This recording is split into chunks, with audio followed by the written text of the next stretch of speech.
Hello everybody, welcome back to my channel. আমি এসে গেছি তোমাদের সঙ্গে আরও একটু নতুন ভিডিও শেয়ার করতে। সেটা হলো অহংকার মানুষের পতনের কারণ।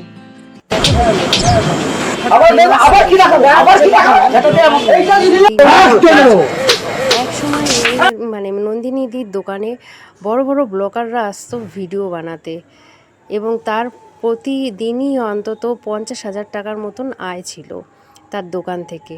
কাস্টমাররা কিছু কিছু কারণে এসেও নন্দিনীদির হাতে বা তার ফ্যামিলির হাতে মার খেতে হয়েছে সেই কাস্টমারদের।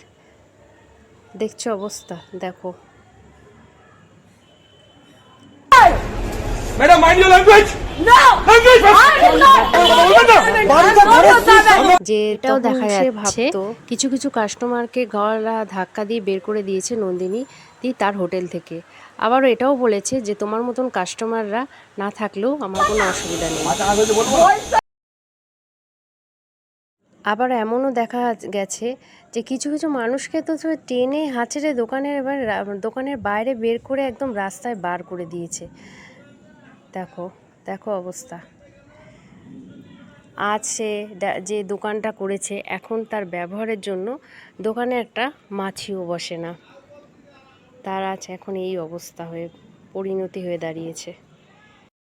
দোকান বন্ধ হয়ে যাচ্ছে ডালহাউসিতে। কিসের নন্দিনী দি, এ তো হিজড়ার মতন দেখতে।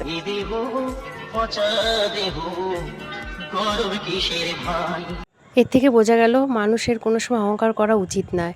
ছোট থেকে বড় হতে যেমন টাইম লাগে না, বড় থেকে ছোট হতেও তেমন টাইম লাগে না। আমার ভিডিওটা বা ব্লগটা এইটুখানি। ভালো লাগলে like, share, comment, please subscribe.